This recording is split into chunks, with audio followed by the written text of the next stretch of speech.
નમસ્કાર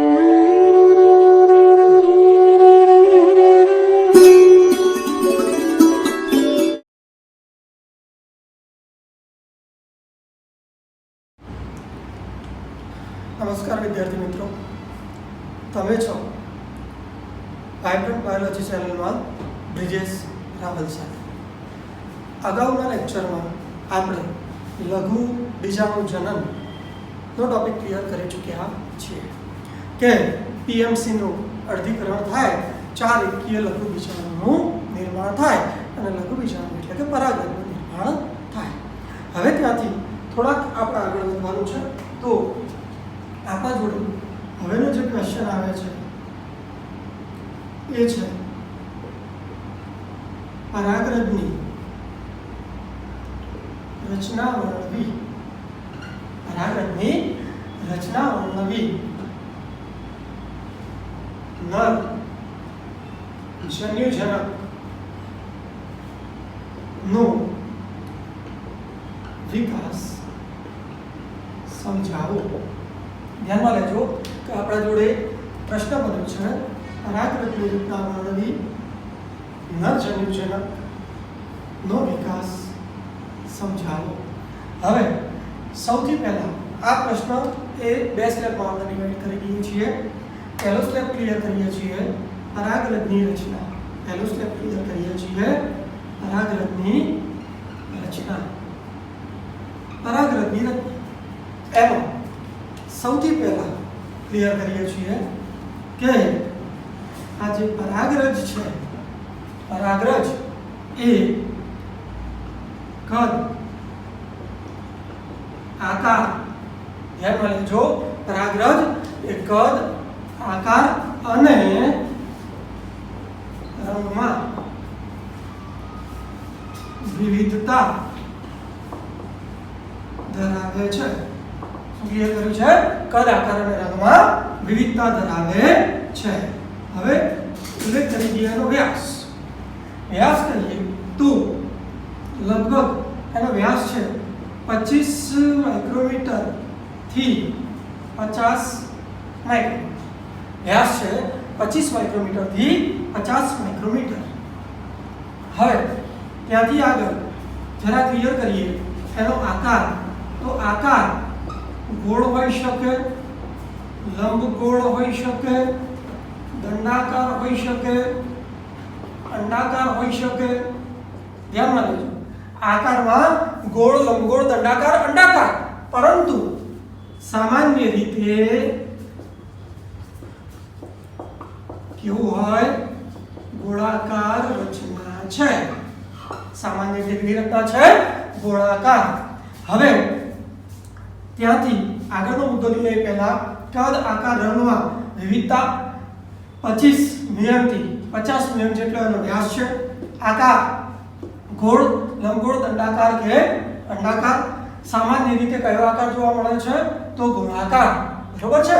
હવે ત્યાંથી થોડાક આગળ વધીએ તો ક્લિયરિટી કરીએ છીએ એનો કોષ કેન્દ્ર. તો પરાગરજ એ એક કોષ કેન્દ્રી રચના છે. મીન્સ કે એક જ કોષ કેન્દ્ર ધરાવે છે. મીન્સ કે એક જ કોષ કેન્દ્ર ધરાવે છે. હવે અહીંયા વ્યાસ કયું છે, આકાર કયું છે અને કોષ કેન્દ્ર કયું છે? ત્યાંથી આગળનો મુદ્દો લઈએ છીએ તો ક્લિયર કરીએ છીએ કે પરાગરજ ની દિવાલ. પરાગરજની દિવાલ ઉલ્લેખ કરીએ છીએ 2 સ્તર અથવા તો 2 આવરણની બનેલી હોય. પરાગરજની દિવાલ 2 સ્તર અથવા તો 2 આવરણની બનેલી હોય. જરા આકૃતિ ઉપર કોન્સન્ટ્રેટ કરજો, તરત ક્લિયર થશે. આપણે સૌથી પહેલા પરાગરજ બતાવી દીધી.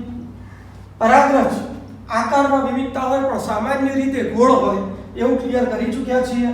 બીજું એવું ક્લિયર કરી ચૂક્યા છીએ કે એક કોષ કેન્દ્રી રચના છે અને કોષ રસ કોઈ પણ કોષ હોય તો આપણે બતાવીએ છીએ. બરોબર? આ જે દિવાલ બતાવી છે તે અંદરની દિવાલ બતાવી છે. હવે ક્લિયર કરીએ છીએ એની બહારની દિવાલ. આ એની બહારની દિવાલ. બરોબર છે? હવે 2 આવરણો સ્પષ્ટ જોવા મળે છે. બે આવરણો સ્પષ્ટ જોવા મળે છે. એમાં એક કહીએ છીએ બાહ્ય આવરણ, એક કહીએ છીએ બાહ્ય આવરણ અને બીજું ક્લિયર કરીએ છીએ અંતઃ આવરણ. એક ક્લિયર કર્યું છે બાહ્ય આવરણ, બીજું ક્લિયર કર્યું છે અંતઃ આવરણ. હવે બાહ્ય આવરણમાં સૌથી બહારની તરફ નું સખત આવરણ, બહારની તરફ છે અને કેવું આવરણ છે? સખત આવરણ. બીજું ક્લિયર કરીએ છીએ કે સ્પોરોપોલિનિન નું બનેલું, સ્પોરોપોલિનિન એ કાર્બનિક દ્રવ્ય છે, જટિલ કાર્બનિક દ્રવ્ય છે. બીજું સ્પોરોપોલિનિન નું બનેલું છે એટલે ક્લિયર કરીએ છીએ કે સ્પોરોપોલિનિન એ પરાગરજનું જલદ, એસિડ, બેઝ અને ઊંચા તાપમાન સામે રક્ષણ કરે છે. સ્પોરોપોલિનિન શું કાર્ય કરે છે? જલદ, એસિડ, બેઝ અને ઊંચા તાપમાન સામે પરાગરજનું રક્ષણ કરવાનું કાર્ય કરે છે. બીજું કે ઉત્સેચકો પણ આ આવરણને એટલે કે સ્પોરોપોલિનિનના આવરણને આવરણ કરી શકતા નથી. ઉત્સેચકો પણ આ આવરણને આવરણ કરી શકતા નથી. ધ્યાનમાં લેજો, જલદ, એસિડ, બેઝ અને તાપમાન એના સામે તો રક્ષણ થયું જ. ઉત્સેચકો એનું વિઘટન કરી શકતા નથી, જેના કારણે ઉલ્લેખ કરીએ છીએ કે સ્પોરોપોલિનિન ની હાજરીને કારણે જ જે પરાગરજ છે એ અશ્મિ સ્વરૂપે જળવાય છે. સ્પોરોપોલિનિનની હાજરીના કારણે જ પરાગરજ અશ્મિ સ્વરૂપે જળવાય છે. હવે આ સ્પોરોપોલિનિન એમાં ધ્યાનથી જુઓ તો એક જગ્યા જેવું વિસ્તાર દેખાય છે, છિદ્ર જેવું, જેને આપણે કહીએ છીએ જનન છિદ્ર. શું કહીએ છીએ? જનન છિદ્ર. તો અહીંયા મુદ્દો લઈએ છીએ જનન છિદ્ર. તો ઉલ્લેખ કરીએ છીએ કે આ જે પરાગરજ છે એ પરાગરજના બાહ્ય આવરણમાં કેટલેક સ્થાને સ્પોરોપોલિનિન ગેરહાજર હોવાથી રચાતા છિદ્રોને શું કહી શકાય? જનન છિદ્ર. ધ્યાનમાં લેજો, બાહ્ય આવરણમાં કેટલેક સ્થાને સ્પોરોપોલિનિન ગેરહાજર હોય અને ગેરહાજર હોય તો ત્યાં છિદ્ર જેવી રચના બને, જેને જનન છિદ્ર કહેવાય. જનન છિદ્ર પરાગરજનું જ્યારે અંકુરણ થાય ને એટલે પરાગનલિકા જનન છિદ્રમાંથી બહાર જાય. બરોબર છે? હવે બીજું ક્લિયર કર્યું છે તો ઉલ્લેખ કર્યો અંતઃ આવરણ. હવે અંતઃ આવરણની જો વાત કરીએ તો બહારની જગ્યાએ શું શબ્દ વાપરીશું? અંદરની તરફ. પરાગરજમાં અંદરની તરફ આવેલ આવરણ એને શું કહી શકાય? અંતઃ આવરણ. હવે આ અંતઃ આવરણ શેનું બનેલું છે? તો સેલ્યુલોઝ કે પેક્ટિનનું બનેલું હોય. શેનું બનેલું છે? સેલ્યુલોઝ કે પેક્ટિનનું બનેલું હોય. અને શું કાર્ય કરે છે? કાર્ય ધ્યાનમાં લેજો ભાઈ. શું કાર્ય કરે છે? તો જે પરાગરજ છે એ પરાગરજના અંકુરણ સમયે પરાગ નલિકાનું નિર્માણ એ અંતઃ આવરણમાંથી થાય છે. પરાગ નલિકાનું નિર્માણ અંતઃ આવરણમાંથી થાય, પરંતુ એ પરાગ નલિકાને બહાર નીકળવા માટે જનન છિદ્ર સહાયક બને છે. મુદ્દા ફરીથી બોલું છું, ધ્યાનમાં લેજો. શરૂઆત કરી પરાગરજની રચના. પહેલો મુદ્દો લીધો છે કદ, આકાર અને રંગમાં વિવિધતા જોવા મળે છે. બીજા મુદ્દામાં ક્લિયર કર્યું કે એનો વ્યાસ કેટલો છે, તો 25 થી 50 માઇક્રોમીટર જેટલો છે. આકાર ગોળ, લંબગોળ, દંડાકાર, અંડાકાર હોય, પણ સામાન્ય રીતે ગોળાકાર હોય. કોષ કેન્દ્ર એક કોષ કેન્દ્રી. પરાગરજની દિવાલ તેના બે સ્તર, જેમાં બહારનું સ્તર સખત છે, બાહ્ય આવરણ, જે શેનું બનેલું છે ખાસ ધ્યાનમાં લેજો, સ્પોરોપોલિનિન એ જલદ એસિડ, બીજ, ઊંચા તાપમાન સામે પરાગરજનું રક્ષણ કરવાનું કાર્ય કરે છે, અને ઉત્સેચકો પણ આ આવરણને અલગ કરી શકતા નથી. સ્પોરોપોલિનિનની હાજરીના કારણે જ પરાગરજ અશ્મિ સ્વરૂપે પ્રાપ્ત થાય છે. જનન છિદ્ર પરાગરજના બાહ્ય આવરણમાં જ્યાં સ્પોરોપોલિનિનનો અભાવ હોય ત્યાં છિદ્ર જેવી રચના બને છે, જેને જનન છિદ્ર તરીકે આપણે ઓળખાવીએ છીએ. પછી કયું અંતઃ આવરણ, તો અંદર તરફનું આવરણ છે, સેલ્યુલોઝ કે પેક્ટિન દ્વારા રચાતું હોય છે. અને ખાસ ધ્યાનમાં લેજો કે પરાગરજના અંકુરણ સમયે પરાગ નલિકાનું નિર્માણ અંતઃ આવરણમાંથી થાય છે. હવે આપણે એક મુદ્દો અહીંયા જરા ક્લિયર કરી દઈએ, તો ક્લિયર કરીએ છીએ કે પરાગરજમાં કોષ રસ ને ઘેરીને રસ સ્તર આવેલું હોય. કોષ રસને ઘેરીને રસ સ્તર આવેલું હોય. એક પ્રશ્ન લીધો છે આપણે, પરાગરજની રચના વર્ણવી, નરજન્યુજનકનો વિકાસ સમજાવો. તો પરાગરજની રચના કદ, આકાર, રંગમાં વિવિધતા, વ્યાસ છે 25 થી 50 માઇક્રોમીટર, આકાર ગોળ, લંબગોળ, દંડાકાર, અંડાકાર હોઈ શકે, પણ સામાન્ય રીતે ગોળાકાર જ હોય. કોષ કેન્દ્ર એક કોષ કેન્દ્રીય રચના છે. પરાગરજની દિવાલના આવરણ બે, બાહ્ય આવરણ અને અંતઃ આવરણ.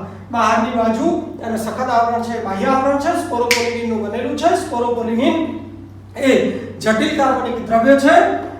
સ્પોરોપોલિનિન એ પરાગરજનું જલદ એસિડ, બીજ, ઊંચો તાપમાન સામે રક્ષણ કરવાનું કાર્ય કરે છે. ઉત્સેચકો પણ એને અવરોધ કરી શકતા નથી, અને સ્પોરોપોલિનિનની હાજરીના કારણે જ પરાગરજ અશ્મિ સ્વરૂપે જોવા મળે છે. જનન છિદ્ર પરાગરજના બાહ્ય આવરણમાં જ્યાં સ્પોરોપોલિનિનનો અભાવ હોય ને, એ વિસ્તારને આપણે શું કહીએ છીએ? જનન છિદ્ર. પરાગરજના અંકુરણ સમયે પરાગ નલિકા જનન છિદ્રમાંથી બહાર નીકળશે. હવે અંતઃ આવરણ તો પરાગરજની અંદર તરફ આવેલું આવરણ છે, સેલ્યુલોઝ પેક્ટિન દ્વારા રચાય છે, અને પરાગરજના અંકુરણ સમયે પરાગ નલિકાનું નિર્માણ એ અંતઃ આવરણમાંથી થાય છે. પરાગરજમાં કોષ રસને ઘેરીને રસ સ્તર આવેલો હોય. હવે આ પ્રશ્નનો બીજો ટોપિક આપણે લઈએ છીએ, નરજન્યુજનકનો વિકાસ. થોડું કોન્સન્ટ્રેટ કરજો. અહીંયા બાહ્ય આવરણ સ્પોરોપોલિનિન ને કારણે જ પરાગરજ અશ્મિ સ્વરૂપે પ્રાપ્ત થાય છે. જનન છિદ્ર બાહ્ય આવરણમાં જ્યાં સ્પોરોપોલિનિનનો અભાવ હોય ને, ત્યાં છિદ્ર જેવી રચના બને છે, જેને જનન છિદ્ર તરીકે ઓળખવામાં આવે છે. મુદ્દા લીધા છે, ફરીથી એકવાર ક્લિયર કરું છું, ધ્યાનમાં લેજો. પરાગરજની રચના કદ, આકાર અને રંગમાં વિવિધતા જોવા મળે છે. વ્યાસ છે 25 થી 50 mm. આકાર ગોળ, લંબગોળ, દંડાકાર, અંડાકાર, સામાન્ય રીતે ગોળાકાર. કોષ કેન્દ્ર એક છે. પરાગરજની દિવાલના સ્તર છે બે, જેમાં બાહ્ય આવરણ અને અંતઃ આવરણ. બાહ્ય આવરણ બહારની તરફનું આવરણ છે, સખત છે, સ્પોરોપોલિનિન નું બનેલું છે. સ્પોરોપોલિનિન એ પરાગરજના જલદ એસિડ, બીજ અને ઊંચા તાપમાન સામે રક્ષણ કરવાનું કાર્ય કરે છે. ઉત્સેચકો પણ પરાગરજને અલગ કરી શકતા નથી. બીજું કે જે પરાગરજ એની આજુબાજુ જે સ્પોરોપોલિનિનનું આવરણ છે, એના કારણે જ જે પરાગરજ છે અશ્મિ સ્વરૂપે જળવાય છે અને જે જગ્યાએ સ્પોરોપોલિનીનો અભાવ હોય ને ત્યાં છિદ્ર રચાય જેને જનન છિદ્ર તરીકે ઓળખાવીએ છીએ. પછી કહ્યું અંતઃઆવરણ. તો અંતઃઆવરણમાં કહ્યું છે અંદરની તરફ આવેલું આવરણ છે જે સેલ્યુલોઝ કે પેક્ટિનનું બનેલું છે. કાર્ય પરાગરજના અંકુરણ સમયે પરાગનલિકાનું નિર્માણ કરે છે અને પરાગરજમાં કોષ રસને ઘેરીને રસ ધરાવેલો હોય. હવે એનાથી નેક્સ્ટ મુદ્દા તરફ જઈએ તો ત્યાં આપણા જોડે મુદ્દો આવી જાય છે નર જન્યુજનકનો વિકાસ. મુદ્દો આવી જાય છે નર જન્યુજનકનો વિકાસ. નરજન્યુજનકનો વિકાસ. તો હવે નરજન્યુજનકના વિકાસમાં થોડાક મુદ્દા ખાસ ધ્યાનમાં લેજો. એમસીક્યુ તરીકે પણ આમાંથી ક્લિયર કરી શકાય છે. સૌથી પહેલો મુદ્દો લઈએ છીએ કે પરાગરજ જ્યારે પરાગાશયમાં હોય ત્યારે જ નરજન્યુજનકના વિકાસનો પ્રારંભ થઈ જાય. નરજન્યુજનકના વિકાસનો પ્રારંભ થાય. ધ્યાનમાં લેજો કે પરાગરજ જ્યારે પરાગાશયમાં હોય ને ત્યારે નરજન્યુજનકના વિકાસનો પ્રારંભ થાય. હવે પરાગરજ એ નરજન્યુજનકનું પ્રતિનિધિત્વ કરે છે. પરાગરજ પરાગાશયમાં હોય ને ત્યારે જ નરજન્યુજનકના વિકાસનો પ્રારંભ થાય અને પરાગરજ એ નરજન્યુજનક અવસ્થાનું પ્રતિનિધિત્વ કરે છે. હવે ત્યાંથી થોડાક આગળ વધીએ છીએ. ધ્યાનમાં લેજો. મુદ્દો લઈએ છીએ કે આ જે પરાગરજ છે ને એ પરાગરજનું કોષ કેન્દ્ર સૌથી પહેલા તો મોટું થાય. પરાગરજનું કોષ કેન્દ્ર મોટું થાય જે અસમવિભાજન થી બે અસમાન કોષ કેન્દ્રોનું નિર્માણ કરે. શું ઉલ્લેખ કર્યો છે ધ્યાનમાં લેજો. સૌથી પહેલા આપણે પરાગરજ મૂકી દીધી. પરાગરજનું જે કોષ કેન્દ્ર છે એ કદમાં મોટું થયું. અસમવિભાજન પામ્યું. અસમવિભાજનના કારણે આ જે કોષ કેન્દ્ર છે એમાં એક કોષ કેન્દ્ર મોટું બની ગયું અને બીજું નાનું બની ગયું. બે અસમાન કદના કોષોનું નિર્માણ થઈ ગયું. જેમાં મોટો કોષ આપણને દેખાય છે એને આપણે કહીએ છીએ વાનસ્પાતિક કોષ. શું કહીએ છીએ? વાનસ્પાતિક કોષ. જેનું બીજું નામ છે નાલકોષ. જે મોટો કોષ છે એને કહીએ છીએ વાનસ્પાતિક કોષ, જેનું બીજું નામ છે નાલકોષ. અને જે નાનો કોષ છે ને એને કહીએ છીએ જનન કોષ. બે કોષ બની ગયા છે. એક છે વાનસ્પાતિક કોષ, બીજો છે જનન કોષ. સ્વાભાવિક છે કે દેખાય છે આપણને કે વાનસ્પાતિક કોષ હોય એ કદમાં કેવો દેખાય છે ભાઈ? મોટો. તો સામે જે જનન કોષ છે એ કદમાં કેવો દેખાય છે? નાનો. વાનસ્પાતિક કોષ કદમાં મોટો, જનન કોષ એ કદમાં નાનો. વાનસ્પાતિક કોષ એમાં જે કોષ કેન્દ્ર છે એ અનિયમિત આકારનું.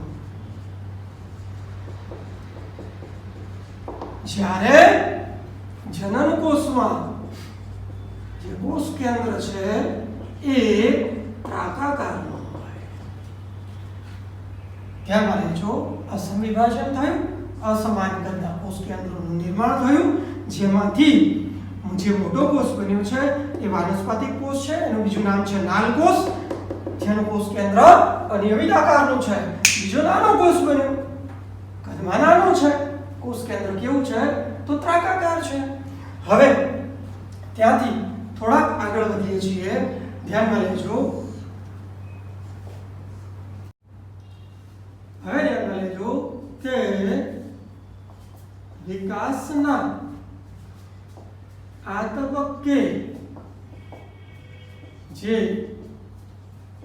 પરાગાશયનું સ્ફોટન, હવે પરાગાશયનું સ્ફોટન થાય એટલે સ્વાભાવિક છે, ક્લિયર કરી શકાય કે પરાગરજ શું થઈ જાય, મુક્ત થાય। હવે મુક્ત થયેલી પરાગરજ એ કોના ઉપર સ્થાપિત થાય, પરાગાસન પર સ્થાપિત થઈ અંકુરણ થાય। અંકુરણ થાય એટલે સ્વાભાવિક છે કે પરાગનલિકાનું નિર્માણ થાય, અંકુરણ થાય, જેથી સર્જાયેલ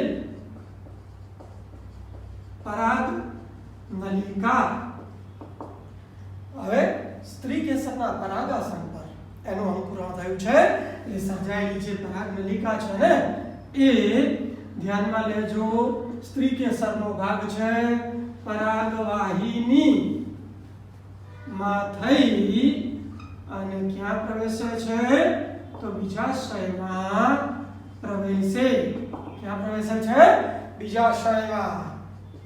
શબ્દ લીધો ધ્યાનમાં લેજો, વિકાસના આ તબક્કે પરાગાશયનું સ્ફોટન, પરાગરજ મુક્ત થાય, મુક્ત થયેલી પરાગરજ એ પરાગાસન પર સ્થાપિત થાય, જ્યાં એનું અંકુરણ થાય, પરાગનલિકાનું નિર્માણ થાય। અંતઃાવરણ વિકાસ પામે એટલે પરાગનલિકાનું નિર્માણ થાય। આ પરાગનલિકા પરાગવાહિનીમાં થઈ અને ક્યાં પ્રવેશે છે તો બીજાશયમાં। હવે ધ્યાનમાં લેજો કે પરાગનલિકા ના અગ્રભાગે વાનસ્પતિક કોષ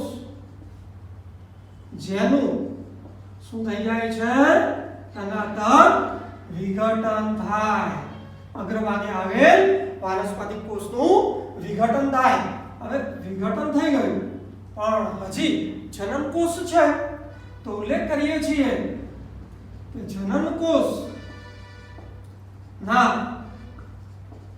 સમવિભાજન દ્વારા બે પૂજન્યુ અથવા તો નરજન્યુ નું સર્જન થાય। મુદ્દો ક્લિયર કરજો, વાનસ્પતિક કોષ વિઘટન પામી ગયો, સ્વાહા થઈ ગયો, જનન કોષ એનું સમવિભાજન થયું એટલે બે પૂજન્યુ અથવા તો નરજન્યુનું નિર્માણ થયું। હવે ઉલ્લેખ કરું છું નરજન્યુ જનક, નરજન્યુ જનક। ક્લિયર કરું છું કે બે પૂજન્યુ અને તેને ઘેરીને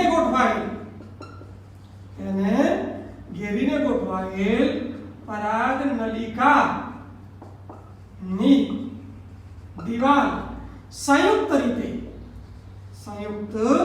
રીતે કોનું નિર્માણ કરે છે તો નરજન્યુ જનકની રચના કરે છે। થોડું ક્લિયર કરી શકાય કે જ્યારે જે પરાગરજ છે એ અંકુરણ પામે એટલે પરાગનલિકાનું નિર્માણ થાય, પરાગરજનું અંકુરણ થાય, એ પરાગનલિકાનું નિર્માણ થાય। આપણે અહીંયા બતાવી દઈએ છીએ પરાગરજ, આ પરાગરજ એનું અંકુરણ થયું, પરાગનલિકાનું નિર્માણ થયું। હવે પરાગનલિકાનું નિર્માણ થયું, આગળનો કોન્સેપ્ટ યાદ કરો કે જે જનન છિદ્રમાંથી બહાર આવે, જે જનન છિદ્રમાંથી બહાર આવે। હવે આમાં આપણે બીજું ક્લિયર કર્યું છે કે જેના અગ્રભાગે મોટો કોષ એને આપણે કહીએ છીએ વાનસ્પતિક કોષ અને નાનો કોષ એને કહીએ છીએ જનન કોષ। હવે મોટો કોષ વાનસ્પતિક કોષ છે, નાનો કોષ જનન કોષ છે, પણ આપણે એમાં એવું કહ્યું છે કે વાનસ્પતિક કોષ એનું વિઘટન થઈ જાય એટલે બાકી શું રહ્યો, જનન કોષ। હવે જનન કોષ એનું સંવિભાજન થયું એટલે બે પૂજન્યુનું નિર્માણ થયું। ધ્યાનમાં લેજો, આ જે મેં બતાવ્યા છે એ પૂજન્યુ છે, આ જે પરાગનલિકા છે એની દીવાલ છે, પરાગનલિકાની દિવાલ અને બે પૂજન્યુ સંયુક્ત રીતે આપણે શું કહીએ છીએ? નરજન્યુજનક. હવે શું બધી વનસ્પતિમાં આ પ્રોસેસ થતી હોય છે? તો એના માટે ધ્યાનમાં લેજો, મુદ્દો ક્લિયર કરીએ છીએ કે 60% આવૃત બીજધારી વનસ્પતિ એમાં જે પરાગરજ છે એ દ્વિકોષીય એટલે ક્લિયર કરી શકાય કે એક વાનસ્પતિક કોષ અથવા તો નાનો કોષ અને એક જનન કોષ. બરોબર છે? 60% વનસ્પતિ એવી છે કે જેમાં પરાગરજ દ્વિકોષીય સ્થિતિમાં એટલે એક વાનસ્પતિક કોષ હોય અને બીજો એક જનન કોષ હોય. પણ સાથે સાથે બીજું પણ ક્લિયર કરીએ છીએ કે બાકીની 40% તો 40% આવૃત બીજધારી વનસ્પતિમાં જે પરાગરજ છે એમાં ઉલ્લેખ કરીએ છીએ કઈ પરિસ્થિતિ હોય? ત્રિકોષીય. કઈ પરિસ્થિતિ હોય? ત્રિકોષીય. ત્રિકોષીય પરિસ્થિતિ માટે ક્લેરિફિકેશન આપીએ છીએ કે એક વાનસ્પતિક કોષ અથવા તો નાલકોષ અને બીજું એક ઉલ્લેખ કર્યો આપણે પૂજન્યુ. બરોબર? તો પૂજન્યુ કેટલા હોય? 2 અને 2 પૂજન્યુ એક વાનસ્પતિક કોષ એટલે પરિસ્થિતિ કઈ થઈ ગઈ? ત્રિકોષીય. બીજું એક જનન કોષ એક વાનસ્પતિક કોષ એટલે પરિસ્થિતિ કેવી થઈ ગઈ? દ્વિકોષીય. ધ્યાનમાં લેજો, સારા મુદ્દા છે. ફરીથી એકવાર ક્લિયર કરું છું. નરજન્યુજનકનો વિકાસ, પરાગરજ જ્યારે પરાગાશયમાં હોય ત્યારે નરજન્યુજનકના વિકાસનો પ્રારંભ થાય. પરાગરજ નરજન્યુજનકનું પ્રતિનિધિત્વ કરે છે. પરાગરજનું કોષ કેન્દ્ર કદમાં મોટું બને, અસમ વિભાજન પામે, 2 સમાન કદના કોષ કેન્દ્રોનું નિર્માણ કરે. જે મોટો કોષ છે એને આપણે વાનસ્પતિક કોષ અથવા તો નાલકોષ કહી શકીએ, જેનું કોષ કેન્દ્ર અનિયમિત આકારનું હોય. નાનો કોષ છે એને જનન કોષ કહી શકાય, જે કદમાં નાનો છે અને કોષ કેન્દ્ર ત્રાકાકાર છે. વિકાસના આ તબક્કે પરાગાશયનું વિવિધ રીતે સ્ફોટન થાય. સ્ફોટન થાય એટલે સ્વાભાવિક છે પરાગરજ મુક્ત થાય, જેનું પરાગાસન પર સ્થળાંતરણ થાય, સ્થાપન થાય અને અંકુરણ થાય. અંકુરણ થાય એટલે પરાગનલિકાનું નિર્માણ થાય, જે પરાગવાહિનીમાંથી પસાર થઈ અને બીજાશયમાં પ્રવેશે. હવે પરાગનલિકાના આગળ ભાગે વાનસ્પતિક કોષ જેનું વિઘટન થઈ જાય છે, પોષણ માટે એનું વિઘટન થાય. જનન કોષ, તો જનન કોષના સંવિભાજન દ્વારા 2 પૂજન્યુ અથવા તો 2 નરજન્યુનું નિર્માણ થાય. હવે નરજન્યુજનક કોને કહેવાય? તો 2 પૂજન્યુ અને એને ઘેરીને ગોઠવાયેલા પરાગનલિકાની દિવાલ એટલે સંયુક્ત રીતે આપણે શું કહીએ છીએ? નરજન્યુજનક.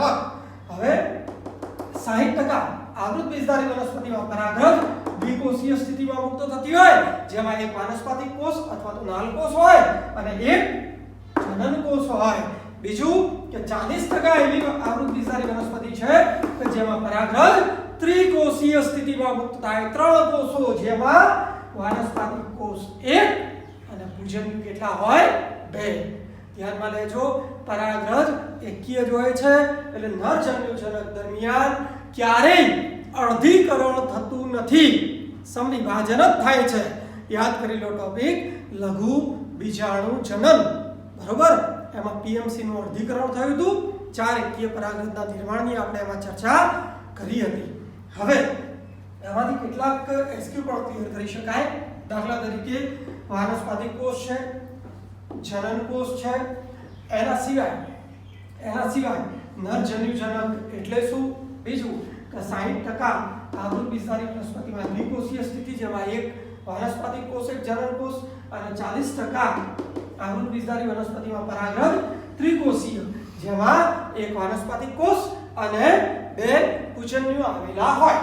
બરોબર છે? અહીંયા આપણા જોડે આખો પ્રશ્ન એટલે કે પરાગરજની રચના, જેમાં કદ, આકાર, રચના એમાં વિવિધતા જોવા મળે છે. એમાં વ્યાસ કીધો તો 25 થી 50 mm જેટલો. બરોબર છે? એનાથી આગળ ગયા તો એક કોષ કેન્દ્રીય સ્થિતિ કહી હતી. બીજું કહ્યું હતું કે પરાગરજ એની દિવાલના 2 આવરણ, જેમાં બાહ્ય આવરણ અને અંતઃ આવરણ. બાહ્ય આવરણ એ સ્પોરોપોલિનનું બનેલું. સ્પોરોપોલિન જટિલ કાર્બનિક દ્રવ્ય છે, જે જલદ એસિડ, બેઝ, ઊંચા તાપમાને રક્ષણ કરે છે. ઉત્સેચકો પણ સ્પોરોપોલિનનું કશું બગાડી શકતા નથી, જેના કારણે જે પરાગરજ છે એ અશ્મિ સ્વરૂપે પણ જળવાય છે. હવે ત્યાંથી થોડાક આગળ ગયા, જનન છિદ્ર શબ્દ આવી ગયો. તો જે વિસ્તારમાં સ્પોરોપોલિન ગેરહાજર હોય ત્યાં રચાતી છિદ્ર જેવી રચના એને જનન છિદ્ર કહી શકાય. પછી અંતઃઆવરણ, તો અંદરનું આવરણ છે. અંતઃઆવરણ તો અંદરનું આવરણ છે જેમાં સેલ્યુલોઝ અથવા તો પેક્ટિનનું બનેલું હોય, બરોબર છે. એના સિવાય કહ્યું હતું કે પરાગરજ એનું જ્યારે અંકુરણ થાય ને એટલે પરાગનલિકાનું નિર્માણ અંતઃઆવરણમાંથી થાય. એના પછી આપણે એ જ પ્રશ્નમાં બીજો ટોપિક લીધો, નરજન્યુજનકનો વિકાસ. તો પરાગાશય જ્યારે પરાગરજ જ્યારે પરાગાશયમાં હોય ત્યારે જ નરજન્યુજનકના વિકાસનો પ્રારંભ થાય. પરાગરજ નરજન્યુજનકનું પ્રતિનિધિત્વ કરે છે અને પરાગરજનું કોષ કેન્દ્ર મોટું થાય, અસમ વિભાજન પામે, બે સમાંતરના કોષ કેન્દ્રોનું નિર્માણ કરે, જેના આધારે નિર્માણ પામતો મોટો કોષ કે જે અનિયમિત આકાર કોષ કેન્દ્ર ધરાવે છે એ વાનસ્પાતિક કોષ, નાનો કોષ જે ત્રાકાકાર કોષ કેન્દ્ર ધરાવે છે એ જનન કોષ. હવે પરાગાશયનું વિવિધ રીતે સ્ફોટન થાય, પરાગરજ મુક્ત થાય, મુક્ત થયેલી પરાગરજ સ્ત્રીકેસરના પરાગાસન પર સ્થાપિત થઈ અંકુરણ પામે, પરાગનલિકાનું નિર્માણ થાય. આ પરાગનલિકા પરાગવાહિનીમાંથી બીજા શયમાં જાય. પણ આ સમયે અગ્રભાગે રહેલ વાનસ્પાતિક કોષ મોટો છે, તંદુરસ્ત છે, પોષણ માટે ઉપયોગમાં આવે એટલે એનું શું થઈ જાય? વિઘટન. જનન કોષ સમિભાજન પામે, બે ભુજન્યુ અથવા તો નરજન્યુનું નિર્માણ કરે. નરજન્યુજનક બે ભુજન્યુ અને એને ઘેરીને ગોઠવાયેલ પરાગનલિકાની દિવાલ સંયુક્ત રીતે શું કહેવાય? નરજન્યુજનક. અહીંયા ક્લિયર થાય છે કે આ નરજન્યુજનક આપણે બતાવી દીધું છે. અને 60% આવૃત્તિશાળી વનસ્પતિમાં પરાગરજ દ્વિકોષીય સ્થિતિમાં હોય, દ્વિકોષીય સ્થિતિમાં હોય, જેમાં એક વાનસ્પતિક કોષ અને એક જનન કોષ હોય, જ્યારે 40%માં પરાગરજ ત્રિકોષીય સ્થિતિમાં હોય, જેમાં એક વાનસ્પતિક કોષ અથવા તો નાલ કોષ કહી શકાય અને બે ભુજન્યુ આવેલા હોય. બરોબર છે? સારો ટોપિક છે, ક્લિયર કરી શકાય એવું છે. હવે આના પછી આપણે પરાગરજની ઉત્તરજીવિતા, ઉપયોગ અને હાનિકારક અસરો વિશે ક્લિયર કરવાનું છે. હવે આપણા જોડે આ ટોપિક અહીંયા ક્લિયર થાય છે. હવે અહીંયાથી આપણે આગળ વધવાનું છે. તો એમાં આપણે પરાગરજ એની ઉત્તરજીવિતાની વાત કરવાની છે. અહીંયા આ ટોપિકમાં કેટલાક અંશો ધ્યાનમાં લેજો કે 60% જેટલી જે વનસ્પતિ છે એમાં પરાગરજ દ્વિકોષીય સ્થિતિમાં મુક્ત થાય છે. પછી જે જન્યુજનક છે એમાં પરાગરજ જ્યારે પરાગાશયમાં હોય ત્યારે જન્યુજનક અવસ્થાનો પ્રારંભ થઈ જાય છે. બીજું કે કોષ કેન્દ્ર મોટું થાય, જે અસમ વિભાજનના કારણે બે કોષોનું સર્જન કરે અને આ બે કોષોમાં જે મોટો કોષ છે કે જેનું કોષ કેન્દ્ર અનિયમિત આકારનું છે એને વાનસ્પાતિક કોષ કહેવામાં આવે છે. અને જે નાનો કોષ છે જેનું કોષ કેન્દ્ર ત્રાકાકાર છે એને આપણે જનન કોષ કહીએ છીએ. હવે ત્યાંથી આગળ વધીએ તો આપણા જોડે નવો ક્વેશ્ચન આવે છે. ક્વેશ્ચનનું નામ છે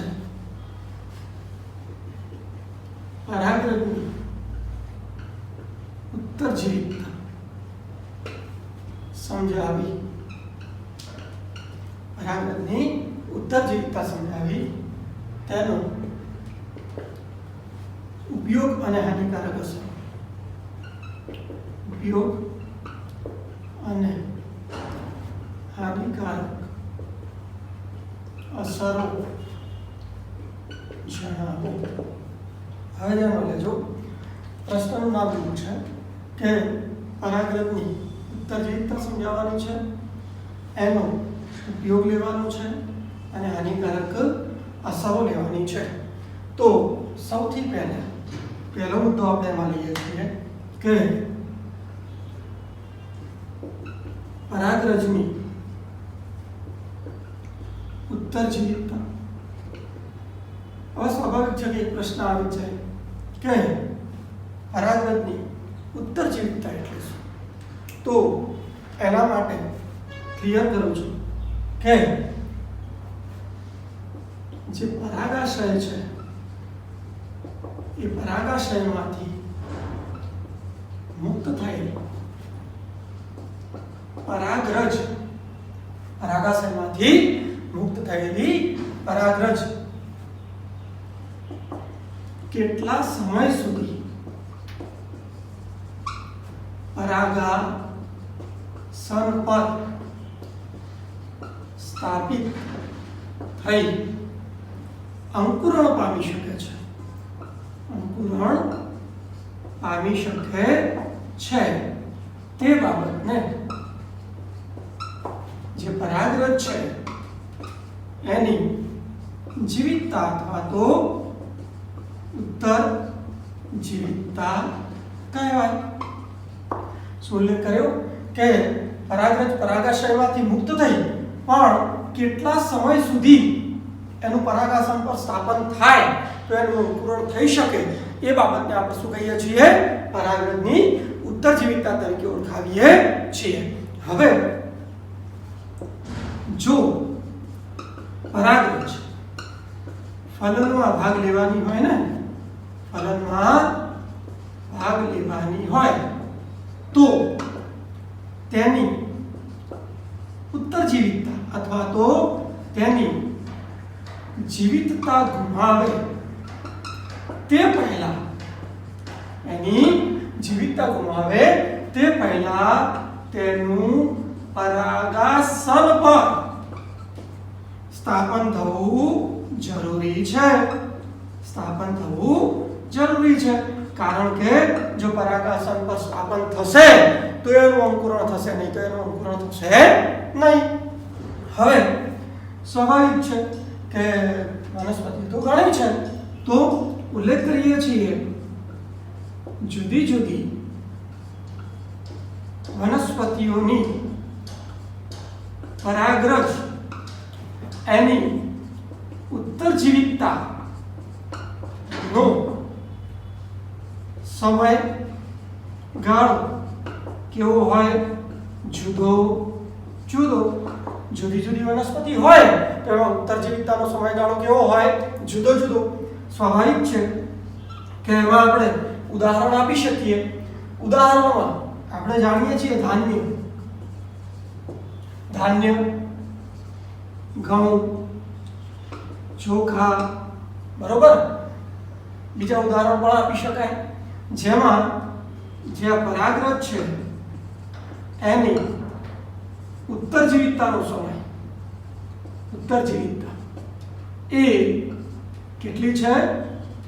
30 મિનિટ, બરોબર છે. એટલે એવું કહી શકાય કે જેની પરાગરજ 30 મિનિટમાં એની ઉત્તર જીવિતતા ગુમાવી દે છે. પછી ત્યાંથી આગળ જઈએ, શું બધી વનસ્પતિઓમાં 30 મિનિટમાં પરાગરજ ઉત્તર જીવિતતા ગુમાવે? તો એના માટે ક્લિયર કરીએ છીએ. સોલેરોલે, સોલે એટલે સોલેનેસી, બરોબર છે. રો, રોઝેસી. લે, લેગ્યુમિનોઝી.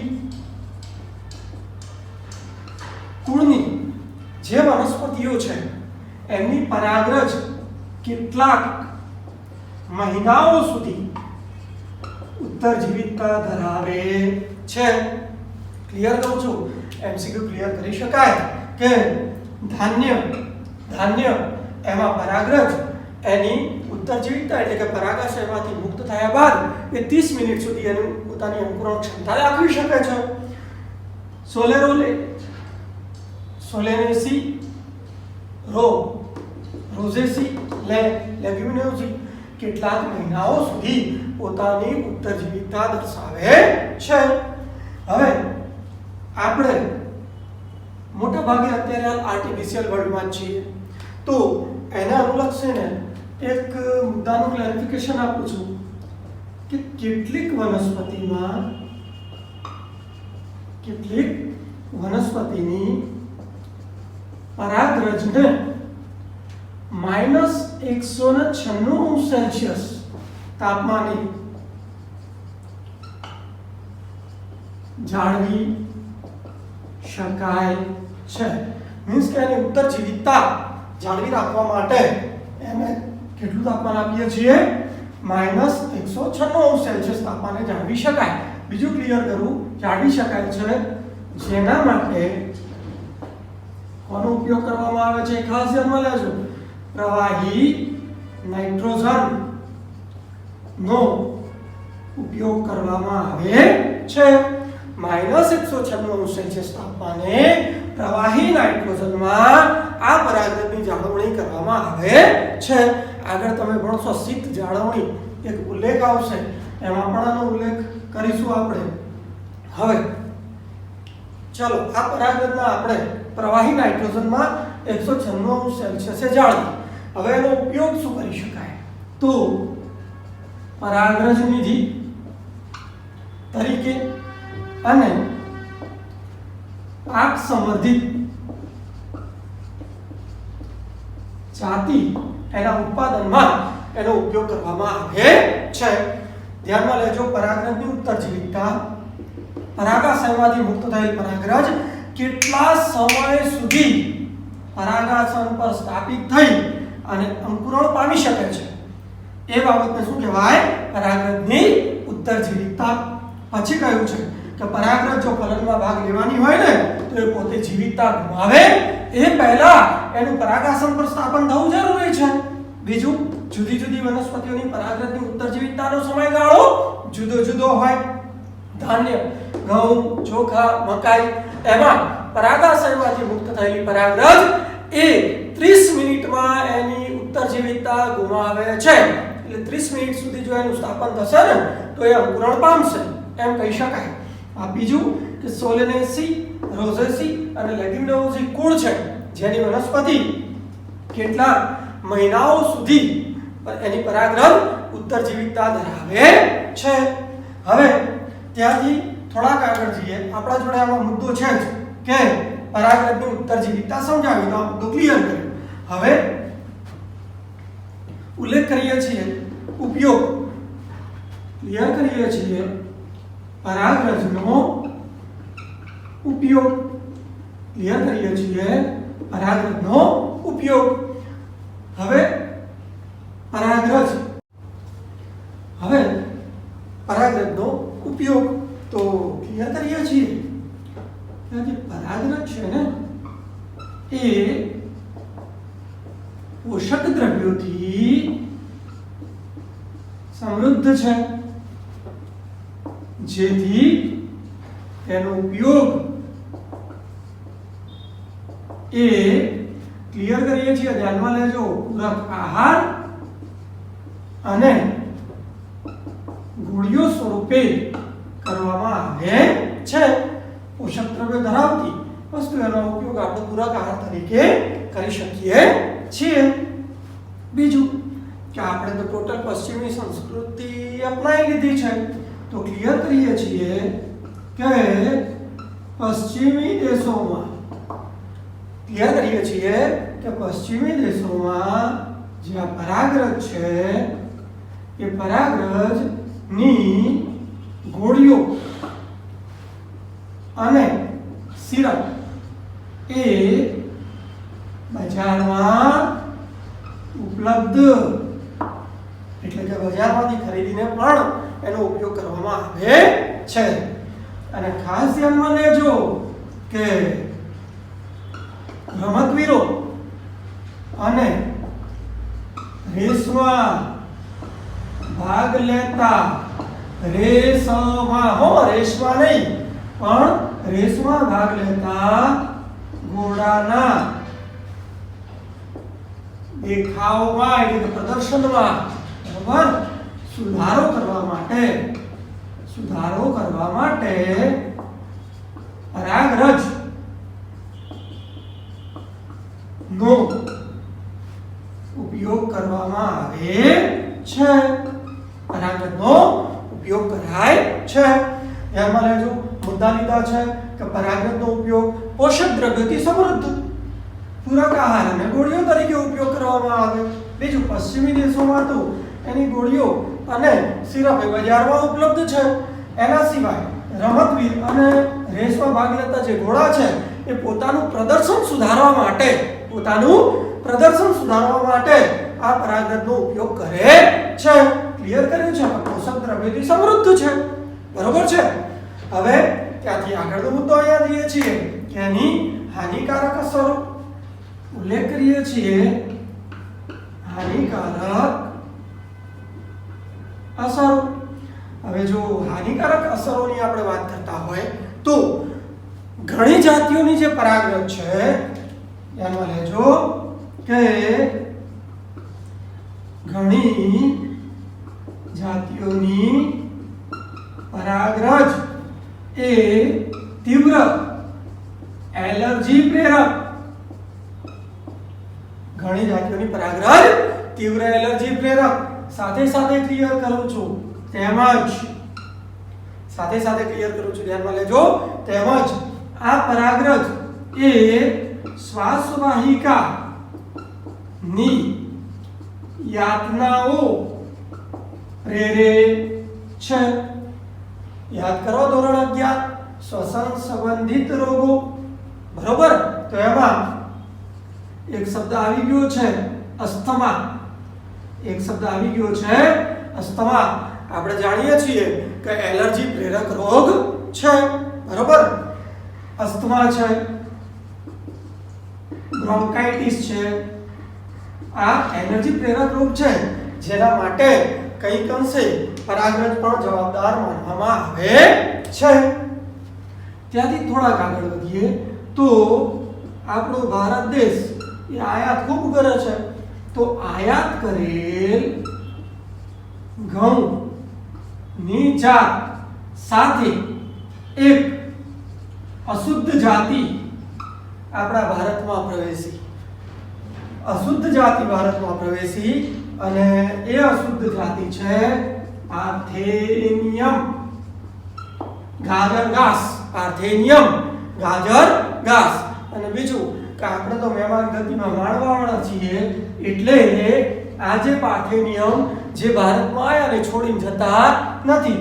પાર્થેનિયમ ધીમે ધીમે વ્યાપક થઈ સર્વવ્યાપી બની ગઈ અને એની જે પરાગરજ છે એ તીવ્ર એલર્જી પ્રેરક છે, બરાબર.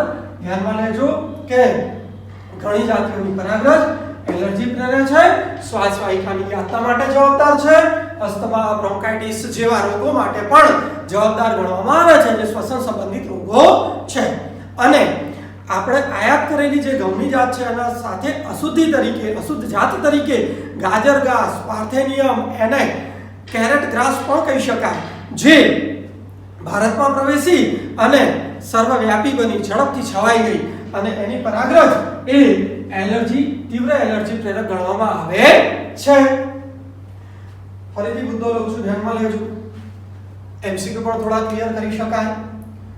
ઉત્તરજીવિતતા એટલે પરાગાશયમાંથી મુક્ત થયેલી પરાગરજ પરાગાસન પર સ્થાપિત થઈ કેટલા સમય સુધી અંકુરણ પામી શકે છે એ બાબતને એની ઉત્તરજીવિતતા કહેવાય.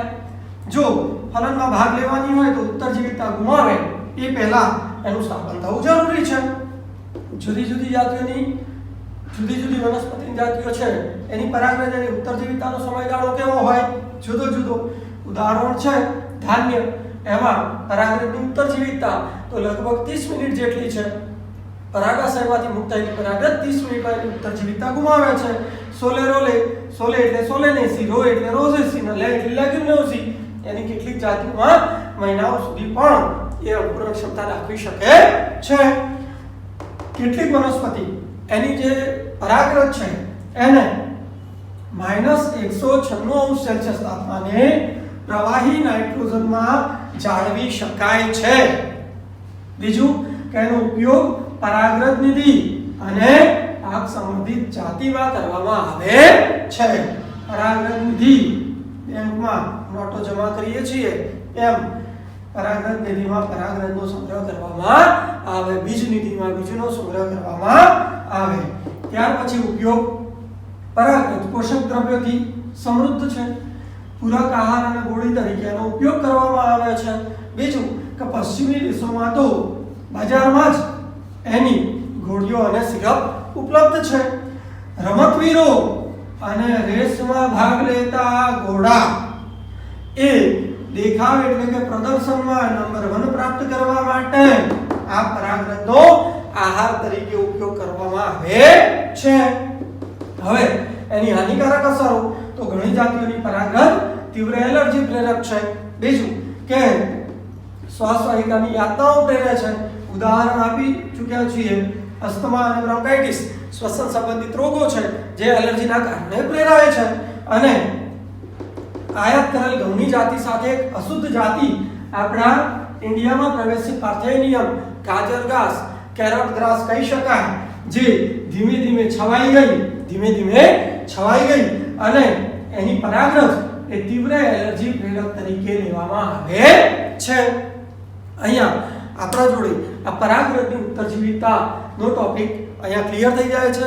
ઉપયોગ અને હાનિકારક અસરો કેટલાક એમસીક્યુ આમાંથી ક્લિયર કરી શકાય. બીજું આ લેક્ચરમાં આપણે બે પ્રશ્નોને ક્લિયર કરવાનો પ્રયત્ન કર્યો છે.